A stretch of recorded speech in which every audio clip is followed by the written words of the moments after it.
వెంకటనాయుడు చనిపోయిన 15 రోజులకు Rayalaseema cement factory ప్రారంభోత్సవం జరిగింది. మళ్ళీ ఇంకొక మంత్రి చేత ప్రారంభోత్సవం చేయించారు. ఆయన వెంకటనాయుడు గారు లేని కొరతను శ్రోతల దృష్టికి తెచ్చాడు. మోహన్ చాలా ఆవేశంగా మాట్లాడాడు. ఇదంతా తన తాతగారు కన్న కల అని, దానిని ప్రకాష్ కార్యరూపంలోకి తీసుకువచ్చాడని, ఇక ముందు తను ప్రకాష్ కలిసి ఇటువంటి ప్రయోజనకరమైన పనులు ఎన్నో సాధిస్తామని చెప్పాడు. నేను ఈ ఊరికి అనామకుడిగా వచ్చాను.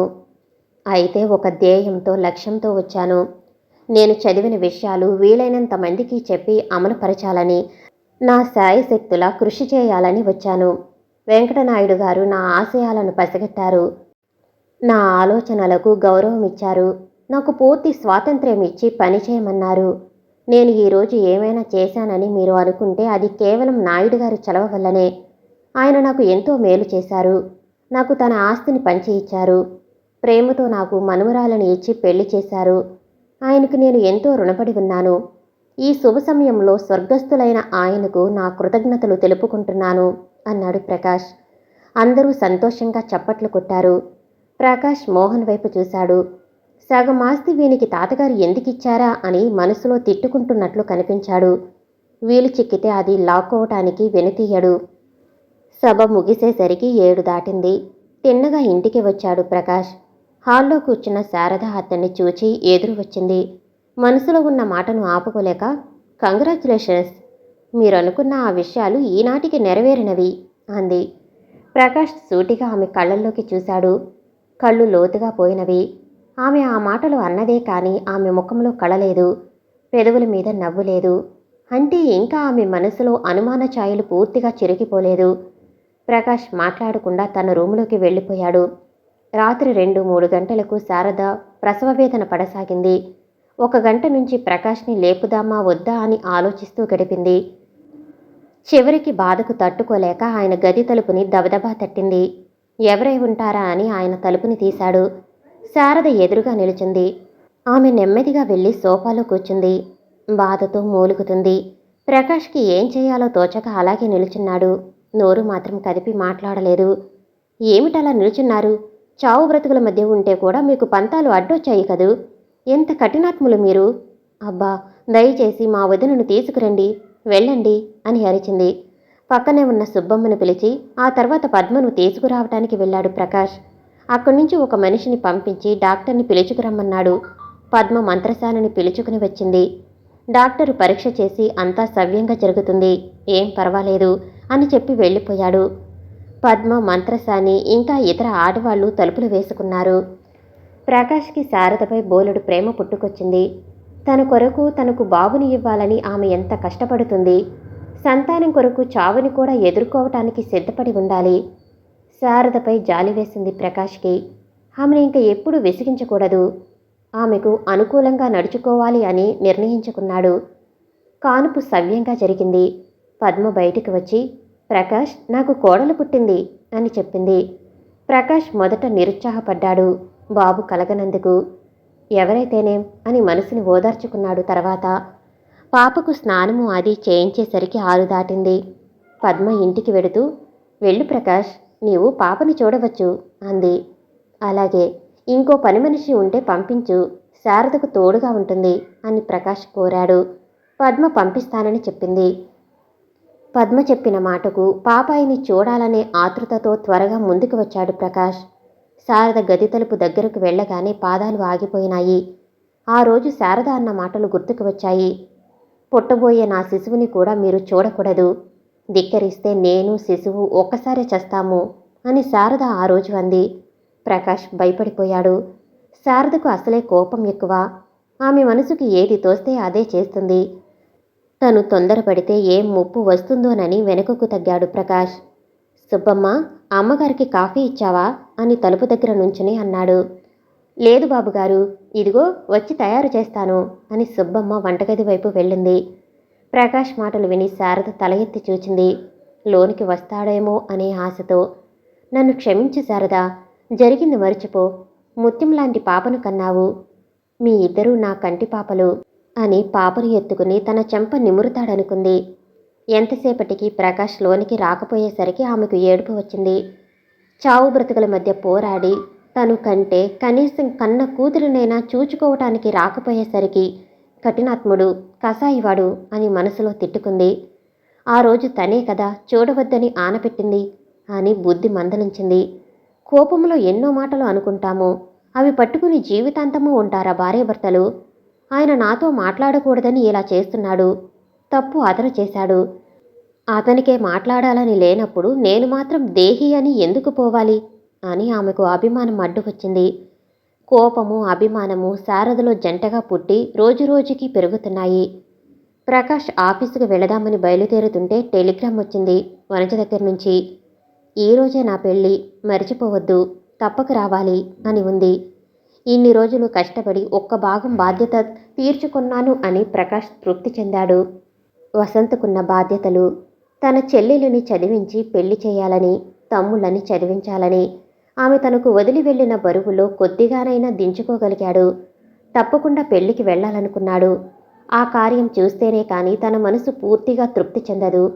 కానీ శారదకు తెలిస్తే ఏమనుకుంటుందో, తనని ఈ స్థితిలో వదిలి మళ్లీ కర్నూలుకు పోయాడని బాధపడుతుందో ఏమో. అసలు విషయం వివరంగా చెబుదాము అంటే అతను మాట్లాడనని ఆనపెట్టుకున్నాడు. శారదే మనసు మార్చుకుని దీనికి ఒక మార్గం చూపాలని అనుకున్నాడు. పెళ్లికి వెళ్ళి వచ్చేసరికి రాత్రి 8 అవుతుంది. అంతవరకు కనీసం 10 సార్లైనా సుబ్బమ్మని అడిగింది, అయ్యగారు వచ్చారా అని. ప్రకాష్ అడుగుల చప్పుడు విని అంతవరకు దాచుకున్న అక్కస్సును వెళ్ళకక్కటానికి, అవును సుబ్బమ్మ, సొమ్ము ఒకరిది, షోకు ఇంకొకరిది, ఈ లోకం తీరే అంతా అని శారద పెద్దగా అంది. ప్రకాష్ గుండెలో శూలం నాటినట్లు అనిపించింది. రోజు రోజుకి శారద ఇంత నీచానికి దిగజారిపోతున్నదెందుకు? తను ఏం తప్పు చేశాడు? ఆమె సొమ్ముని పాడు చేస్తున్నాడని అనుకుంటుందా? ఇంతవరకు నాయుడు గారు ఇచ్చిన ఆస్తిలో నుంచి ఒక్క నయా పైసా కూడా తీసుకోలేదు, ఖర్చు చేయలేదు. వనజ పెళ్లికి ఇచ్చినది కూడా తన కష్టార్జితం. సెక్రటేరియట్లో చేసినప్పటి జీతం, మిల్లులో వచ్చిన జీతం అంతా కూడబెట్టాడు. ఇంతలో సుబ్బమ్మని రంగనతో ఎక్కడికి వెళ్ళినది కనుక్కుని రమ్మంది శారద. ఇంతకు ముందు కలిసే అమ్మాయికి ఈరోజు పెళ్లి జరిగిందని, ఆ పెళ్లికి బాబు వెళ్లారని చెప్పాడు రంగన్న. సుబ్బమ్మ వచ్చి మామూలుగా కర్నూలుకి వెళ్లారటమ్మా అంది. ఈ పనివారికి కొద్దిగా తను స్వంత విషయాలలో జోక్యమిస్తే వాళ్ళు పూర్తిగా చొరవ తీసుకుని లేనివి పోనివి కల్పించి చెబుతారు. కర్నూలుగా? అయితే నా శవాన్ని చూచే వరకు ఆయన మనసు మార్చుకోరన్నమాట అని శారద ఇంకా గట్టిగా అనేసరికి ప్రకాష్ గుండె ఆగినంత పనైంది. ఇక అతను ఆగలేకపోయాడు. నౌకర్ల ముందు తనని కించపరుస్తుంటే ఇక సహించలేడు. శారదకు అన్నీ చెప్పివేద్దామని ముందుకు వచ్చాడు. సుబ్బమ్మ ఎదురుగా వచ్చింది. ఆమె ముఖంలోకి తిన్నగా చూడలేకపోయాడు ప్రకాష్. బాబుగారు, ఇదేదో లెటరు వచ్చిందట, అమ్మగారు సంతకం చేసి తీసుకున్నారట అని ఇచ్చింది. ప్రకాష్ తీసుకున్నాడు. అది రిజిస్టర్ లెటర్, కలకత్తా నుండి వచ్చింది. ఆతృతగా విప్పి చూశాడు. అతనికి నిజంగా ఆశ్చర్యం కలిగింది. 2 ఏళ్ల క్రితం ప్రభుత్వోద్యోగానికి అతను ఒక ఇంటర్వ్యూ ఇచ్చాడు. ఇప్పుడు తీరికగా వారు అపాయింట్మెంట్ ఆర్డర్ పంపించారు. నెల రోజులలో ఉద్యోగంలో చేరమని గడువు ఇచ్చారు. ఆలస్యమైన ప్రకాష్కిది అవకాశంగా వచ్చినందుకు సంతోషించాడు. బలపాలకొండలో విసుగు చెందాడు. ఆస్తిని కాజేయాలని మోహన్ ప్రయత్నం చేస్తున్నట్లు ప్రతి నిమిషం ఆయన కలలో చూస్తున్నాడు. తను నెరవేర్చుకుందామనుకున్న పనులు ముగిశాయి. సిమెంట్ ఫ్యాక్టరీ నిర్విరామంగా పనిచేస్తుంది. అదీకాక ఇంట్లో కూడా ఆయనకు సుఖశాంతులు లేవు. ఎప్పుడూ అనుమానాలతో శారద వేధించుకు తింటుంది. ఆమె ఆస్తిని పాడు చేస్తున్నాడని బాధపడుతుంది. తనని వదిలి వనజతో కలిసిపోతాడని కుమిలిపోతుంది. వీటన్నిటికీ పరిష్కారంగా తను దూరం వెళ్ళిపోతేనే మంచిది. దానికి అవకాశం వచ్చినందుకు మురిసిపోయాడు. రాత్రి నిద్ర సరిగ్గా పట్టక దొర్లుతున్నాడు ప్రకాష్. ఇంతలో పాప ఏడుస్తున్నట్లు వినిపించింది. ఆయన మనసు కరిగిపోయింది. తనలాగా ఏ తండ్రి కఠినంగా ప్రవర్తించలేడు. పాప పుట్టి 20 రోజులు కావచ్చినా ఆమె ఎలా ఉందో ఇంతవరకు చూడలేదు. ఆమె కళ్ళు ఎలా ఉన్నాయో, చిన్న నోరు ఎలా ఉందో ఊహించుకోవటానికి ప్రయత్నం చేశాడు. ఊహించుకున్న రూపు ఆయన ముందు కదలసాగింది. చిట్టి చేతులతో ఎత్తుకోమని ఆహ్వానించినట్లు అనిపించింది. ఇంతలో శారద గదిలో పాప ఇంకా ఏడుస్తున్నట్టు వినిపించింది. ఆమె నిజంగానే తనను రమ్మని ఏడుస్తుందా అనిపించింది ప్రకాష్కి. సుబ్బమ్మ ఈ 20 రోజులుగా శారద గదిలోనే పడుకుంటుంది. ఎప్పుడే అవసరమైనా సుబ్బమ్మ అమర్చి పెడుతుంది. సుబ్బమ్మ అని తలుపుని 2-3 సార్లు తట్టి పిలిచాడు ప్రకాష్. సుబ్బమ్మ, పాప ఏడుస్తుంది, అమ్మగారిని లేపు అన్నాడు ప్రకాష్. కానీ సుబ్బమ్మ సవ్వడి వినిపించలేదు. మంచి నిద్రలో ఉండి ఉంటుంది. శారద నిద్రలేచినట్లు స్పష్టంగా వినిపించింది. పాపను తీసుకుని ఊరుకో అమ్మా, ఊరుకో అంటూ పాలు పట్టినట్లుంది. శారద నిద్రలేచి కూడా తన గొంతు విని కనీసం తలుపు తీయలేదు. పాప చాలాసేపటి నుంచి ఏడుస్తుందా అని అడిగి రండి పాపను ఎత్తుకుందరు అని ఆహ్వానించలేదు. తను ఒక మనిషే కాడని, తనతో ఏమీ సంబంధం లేనట్లే ప్రవర్తిస్తుంది. ఆయనలో విచిత్రమైన చలనం బయలుదేరింది. వెంటనే తలుపు తట్టడానికి చేతులు లేచాయి. మరుక్షణంలో శారద అన్న మాటలు గుర్తుకొచ్చాయి. శిశువుతో పాటు నేను చస్తాను అన్న భయంకరమైన ఆన గుర్తుకొచ్చింది. లాభం లేదు. శారద ఇష్టపడినదే తను పాపను చూడటానికి అసలు వీలు లేదు.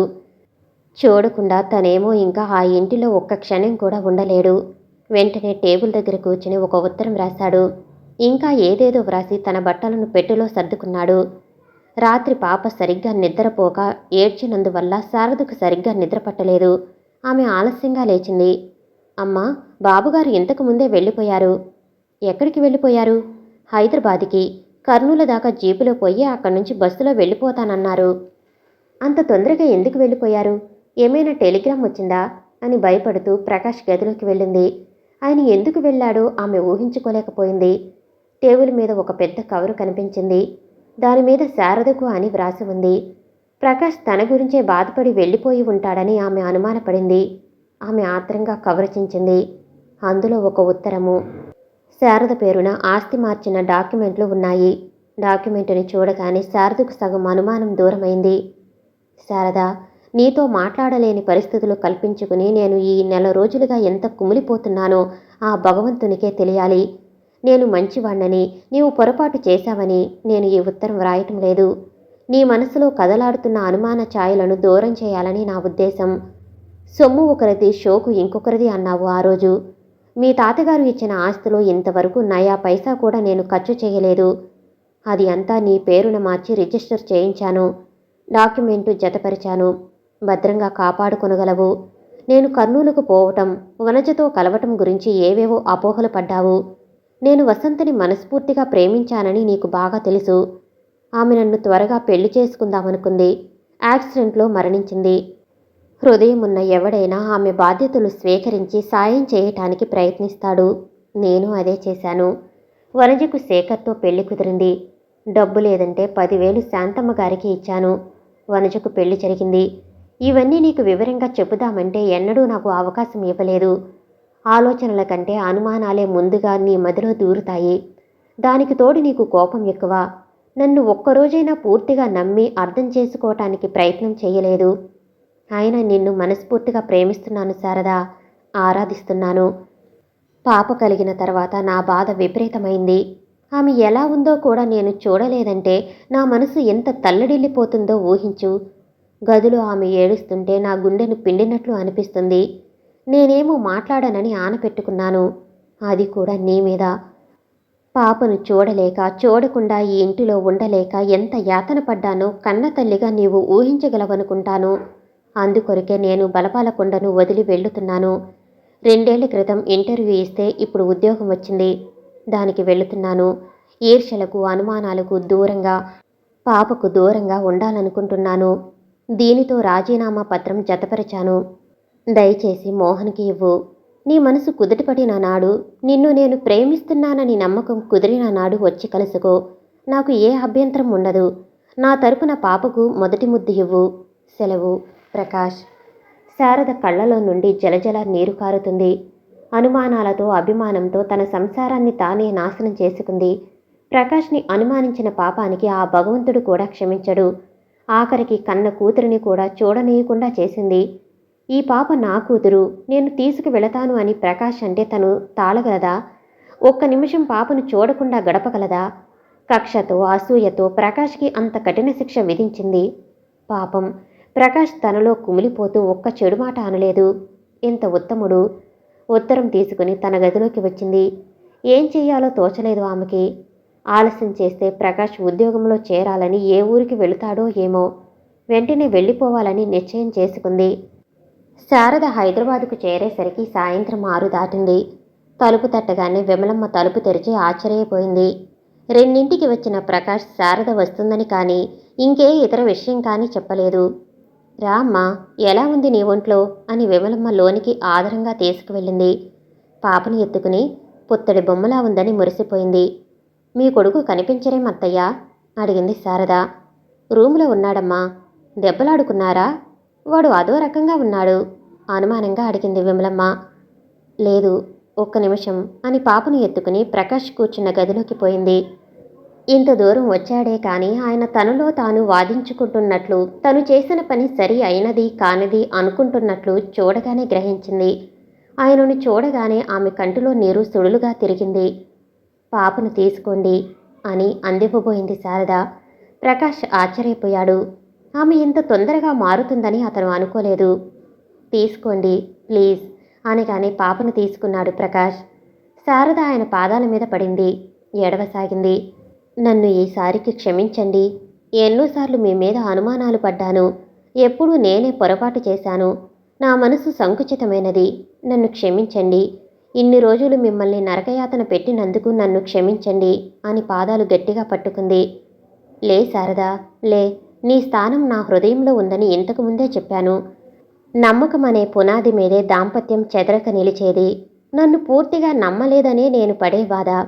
లేదండి, ఇంకా అనుమానం పెట్టుకోవద్దు. మిమ్మల్ని మనస్ఫూర్తిగా నమ్ముతున్నాను. అయితే నా శ్రమ ఫలించిందన్నమాట. నా పొరపాటు గ్రహించేటట్లు చేశారు.